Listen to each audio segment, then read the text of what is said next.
Hello friends, welcome back to jobs informa channel. இன்றைக்கி நம்ம சேனலில் டீல்னு சொல்லக்கூடிய Titan engineering and automation limited company வந்து கொடுத்துருக்கக்கூடிய ஒரு ரெக்ரூட்மெண்ட் நோட்டிஃபிகேஷனோட டீட்டெயில் தான் நம்ம இந்த வீடியோவில் நம்ம இன்றைக்கி பார்க்க போகிறோம். ஸோ அதை பார்க்குறதுக்கு முன்னாடி நம்ம சேனலை நீங்கள் ஒன்றும் சப்ஸ்கிரைப் பண்ணாமல் இருந்தீங்கன்னா மறக்காமல் சப்ஸ்கிரைப் பண்ணிக்கோங்க. அதுக்கு முன்னாடி இந்த வீடியோக்கு வந்து ஒரு லைக் பண்ணிட்டு பாருங்கள். அப்போ தான் ஜாப் நோட்டிஃபிகேஷன்ஸ் கொடுக்குறதுக்கு எனக்கு கொஞ்சம் மோட்டிவேஷனாக இருக்கும். ஓகே, நம்ம இந்த வீடியோவை பார்க்குறதுக்கு முன்னாடி நம்ம எல்லா வீடியோலையும் சொல்கிறது தான், நம்ம சேனலில் போகிற ஜாப் நோட்டிஃபிகேஷன்ஸ்க்கு எதுக்குமே வந்து பார்த்திங்கன்னா நீங்கள் யாருக்கும் வந்து பணம் கொடுக்க தேவையில்லை. இன்கேஸ் நம்ம சேனல் நேம் யூஸ் பண்ணி உங்கள்கிட்ட யாராச்சும் வந்து பணம் கேட்டாங்கன்னா அவங்களோட டீட்டெயில்ஸ் வந்து பார்த்திங்கன்னா எனக்கு சென்ட் பண்ணுங்கள். அப்போ தான் அதுக்கான லீகல் ஆக்ஷன் வந்து பார்த்தீங்கன்னா என்னுடைய சைட்ல இருந்து நான் எடுக்க முடியும். ஓகே, நம்ம இந்த வீடியோக்குள்ள போகலாம். ஓகே, என்னென்ன ரோல்ஸ்க்கான ரெக்ரூட்மெண்ட் நோட்டிஃபிகேஷன் வந்து பார்த்தீங்கன்னா mechanical design lead manager, electrical design lead manager, PLC programming lead manager, software developer automation, mechanical assembly lead manager, electrical assembly, project management lead, purchase manager, vendor management, இத்தனை ரோல்ஸ்க்கான vacancies வந்து பார்த்தீங்கன்னா deal கம்பெனில வந்து கொடுத்துருக்காங்க. Okay, இந்த ஜாப்ஸ்க்கான eligibility என்னன்னு பார்த்துடலாம். First வந்து பார்த்தீங்கன்னா மெக்கானிக்கல் டிசைன் லீட் மேனேஜருக்கு வந்து பார்த்தீங்கன்னா BE ஆர் BTech வந்து மெக்கானிக்கல் டிபார்ட்மெண்ட்ல வந்து படிச்சிருக்கணும் அப்படின்னு வந்து சொல்லியிருக்காங்க. எக்ஸ்பீரியன்ஸ் வந்து பார்த்தீங்கன்னா மினிமம் 2 to 15 இயர்ஸ் வந்து பார்த்தீங்கன்னா இந்த ரோலில் எக்ஸ்பீரியன்ஸ் இருக்கணும் அப்படின்னு வந்து சொல்லியிருக்காங்க. எலக்ட்ரிக்கல் டிசைன் லீட் மேனேஜருக்கு வந்து பார்த்தீங்கன்னா BE ஆர் BTech இதில் வந்து பார்த்தீங்கன்னா ECE or EEE or mechatronics இந்த டிபார்ட்மெண்ட்ஸில் வந்து படிச்சிருக்கலாம் அப்படின்னு வந்து சொல்லியிருக்காங்க. எக்ஸ்பீரியன்ஸ் வந்து பார்த்தீங்கன்னா 2 to 15 இயர்ஸ் வந்து பார்த்தீங்கன்னா EMS இண்டஸ்ட்ரீஸில் வந்து பார்த்தீங்கன்னா எக்ஸ்பீரியன்ஸ் இருக்கணும் அப்படின்னு வந்து சொல்லியிருக்காங்க. PLC ப்ரோக்ராமிங் லீட் மேனேஜருக்கு வந்து பார்த்தீங்கன்னா BE or BTech or diploma இதில் வந்து பார்த்தீங்கன்னா EEE or ECE or E&I or mechatronics இந்த டிபார்ட்மெண்ட்ஸில் வந்து படிச்சுக்கலாம் அப்படின்னு வந்து சொல்லியிருக்காங்க. இதுக்கான எக்ஸ்பீரியன்ஸை வந்து பார்த்தீங்கன்னா மினிமம் 2 to 15 இயர்ஸ் இந்த ரோலில் எக்ஸ்பீரியன்ஸ் இருக்கணும் அப்படின்னு வந்து சொல்லியிருக்காங்க.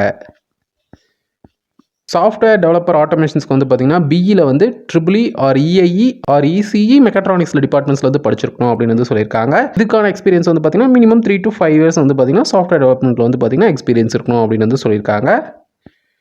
மெக்கானிக்கல் அசம்பிளி லீட் மேனேஜருக்கு வந்து பார்த்தீங்கன்னா BE or BTech or diploma இதில் வந்து பார்த்தீங்கன்னா மெக்கானிக்கல் டிபார்ட்மெண்ட்டில் வந்து படிச்சிருக்கணும் அப்படின்னு வந்து சொல்லியிருக்காங்க. இதுக்கான எக்ஸ்பீரியன்ஸ் பொறுத்த வரைக்கும் பார்த்தோன்னா மினிமம் 2 to 15 இயர்ஸ் வந்து பார்த்தீங்கன்னா எக்ஸ்பீரியன்ஸ் இருக்கணும் அப்படின்னு வந்து சொல்லியிருக்காங்க.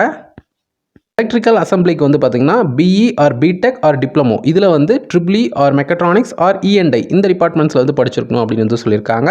எக்ஸ்பீரியன்ஸ் பொறுத்த வரைக்கும் பார்த்தோன்னா மினிமம் 2 to 15 இயர்ஸ் வந்து பார்த்தீங்கன்னா எக்ஸ்பீரியன்ஸ் இருக்கணும் அப்படின்னு வந்து சொல்லியிருக்காங்க.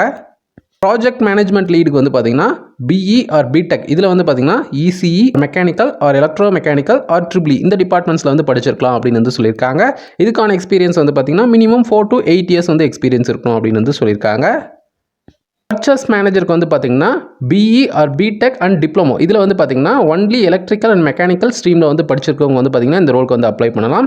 எக்ஸ்பீரியன்ஸ் பொறுத்த வரைக்கும் பார்த்தோன்னா மினிமம் 10 to 14 இயர்ஸ் வந்து பார்த்தீங்கன்னா இந்த ரோலில் எக்ஸ்பீரியன்ஸ் இருக்கணும் அப்படின்னு வந்து சொல்லியிருக்காங்க. வெண்டர் மேனேஜ்மெண்ட்டுக்கு வந்து பார்த்தீங்கன்னா BE ஆர் BTechல வந்து பார்த்தீங்கன்னா மெக்கானிக்கல் அண்ட் எலக்ட்ரிக்கல் பேசிஸில் வந்து பார்த்தீங்கன்னா படிச்சிருக்கணும் அப்படின்னு வந்து சொல்லியிருக்காங்க. அப்படி இல்லாட்டி டிப்ளமோவில் வந்து tool and die or mechanical or electrical டிபார்ட்மெண்ட்ஸில் வந்து படிச்சிருக்கலாம் அப்படின்னு வந்து சொல்லியிருக்காங்க.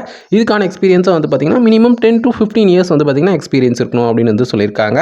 நான் ஜஸ்ட் வந்து பார்த்தீங்கன்னா பேசிக் எலிஜிபிலிட்டி தான் வந்து சொல்லியிருக்கேன். ஸோ அவங்க வந்து பார்த்தீங்கன்னா அந்த பேராகிராஃப் மாதிரி வந்து கொடுத்துருக்காங்களே, ஸோ நீங்கள் அதை வந்து பார்த்தீங்கன்னா ஃபுல்லாக செக் பண்ணிக்கோங்க. ஒவ்வொரு ரோலுக்கும் வந்து பார்த்தீங்கன்னா நிறைய பாயிண்ட்ஸ் வந்து கொடுத்துருக்காங்க. அதோடைய ரெஸ்பான்சிபிலிட்டிஸ் என்ன, அந்த ஸ்கில்ஸ் எல்லாம் வந்து பார்த்தீங்கன்னா என்ன இருக்கணுன்றது வந்து பார்த்தீங்கன்னா ஃபுல்லாக வந்து கொடுத்துருக்காங்க. ஸோ நீங்கள் ஒரு வாட்டி ஃபுல்லாக வந்து செக் பண்ணிக்கோங்க. அதே மாதிரி இதுக்கு அப்ளை பண்ணுறதுக்கு வந்து பார்த்தீங்கன்னா சில பாயிண்ட்ஸ் எல்லாம் வந்து கொடுத்துருக்காங்க. After registration only short listed candidates will be invited for the interview அப்படின்னு வந்து சொல்லியிருக்காங்க.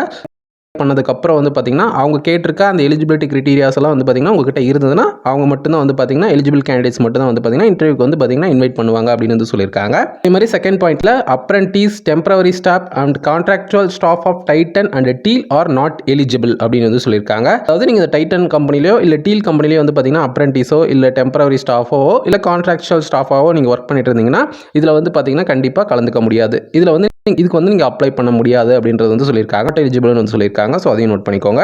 அதே மாதிரி மூணாவது பாயிண்ட் என்ன சொல்லியிருக்காங்கன்னா candidates who have attended and interview in TEAL within the last 6 months are not eligible அப்படின்னு வந்து சொல்லியிருக்காங்க. கடந்த ஒரு 6 மாதத்துக்குள்ளே நீங்கள் வந்து பார்த்தீங்கன்னா இந்த டீல் கம்பெனியில் நீங்கள் ஏதாச்சும் இன்டர்வியூ நீங்கள் அட்டன் பண்ணியிருந்தாலும் நீங்கள் வந்து எலிஜிபிள் கிடையாது அப்படின்னு வந்து சொல்லியிருக்காங்க. ஸோ நீங்கள் வந்து பார்த்தீங்கன்னா 6 மாதத்துக்கு நீங்கள் முன்னாடி நீங்கள் இன்டர்வியூ அட்டன் பண்ணி நீங்கள் ஏதாச்சும் ஃபெயில் ஆயிருந்தீங்கன்னா அது ஓகே. பட் இதுக்கு முன்னாடி 6 மாதத்துக்குள்ளே நீங்கள் வந்து இன்டர்வியூ அட்டன் பண்ணியிருந்தீங்கன்னா அது வந்து பார்த்தீங்கன்னா எலிஜிபிள் கிடையாது அப்படின்னு வந்து சொல்லியிருக்காங்க. ஸோ அதையும் வந்து நோட் பண்ணிக்கோங்க. அதே மாதிரி ஒவ்வொரு ரோலுக்கான ஒர்க் லொகேஷன்ஸ் வந்து பார்த்தீங்கன்னா அந்த ரோலுக்கு கீழே வந்து கொடுத்துருக்காங்க. அந்த லொகேஷனில் பாருங்கள், லொகேஷன் வந்து பார்த்தீங்கன்னா ஒவ்வொரு ரோலுக்கும் கொடுத்துருக்காங்க. இது வந்து பார்த்தீங்கன்னா ஓசூர், சென்னை அண்ட் பெங்களூர் அப்படின்னு வந்து பார்த்தீங்கன்னா ஒவ்வொரு ரோலுக்கு கீழே வந்து பார்த்தீங்கன்னா ஒர்க் லொகேஷன்ஸ் வந்து பார்த்தீங்கன்னா கொடுத்துருக்காங்க. ஸோ அதுக்கு நேராக இருக்கிற அந்த QR கோடை நீங்கள் ஸ்கேன் பண்ணிங்கன்னா அந்த அப்ளிகேஷன் ஃபார்ம் வந்து உங்களுக்கு வந்து ஓப்பன் ஆகும். ஸோ நீங்கள் அதில் அவங்க கேட்டிருக்க அந்த டீட்டெயில்ஸ் எல்லாம் நீங்கள் ஃபில் பண்ணிங்கன்னா அவங்க ஆல்ரெடி சொன்ன மாதிரி அவங்க கேட்ட எலிஜிபிலிட்டி உங்ககிட்ட இருந்தால் மட்டும்தான் வந்து பார்த்தீங்கன்னா இன்டர்வியூக்கு வந்து பார்த்தீங்கன்னா இன்வைட் பண்ணுவாங்க. ஸோ நீங்கள் அதுக்கப்புறம் நீங்கள் வந்து அவங்கள ஃபாலோ பண்ணிக்கலாம். இந்த மாதிரி தான் வந்து பார்த்தீங்கன்னா டீல் கம்பெனிக்கான ஜாப்ஸ்க்கு நீங்கள் அப்ளை பண்ணுறதுக்கான மெத்தட். அதேமாதிரி இந்த ஜாப் நோட்டிஃபிகேஷன் கொடுத்துருக்க இந்த அஃபிஷியல் நோட்டிஃபிகேஷனோட லிங்கையும் வந்து பார்த்தீங்கன்னா இந்த வீடியோ டிஸ்கிரிப்ஷனில் கொடுக்குறேன். ஒரு கன்ஃபர்மேஷனுக்காக நீங்கள் வந்து அதையும் நீங்கள் வந்து செக் பண்ணிக்கலாம். ஓகே, இப்போ பார்த்து அந்த ஜாப் நோட்டிஃபிகேஷன் உங்களுக்கு என்ன டவுட் இருந்தாலும் கமெண்ட் பண்ணுங்க, கண்டிப்பாக வந்து ரிப்ளை பண்ணுறேன். ஓகே, இந்த வீடியோ பிடிச்சிருந்தா ஒரு லைக் பண்ணிட்டு உங்கள் ஃப்ரெண்ட்ஸுக்கு நம்ம வீடியோ ஷேர் பண்ணிட்டு மறக்காம நம்ம சேனலை சப்ஸ்கிரைப் பண்ணிக்கோங்க.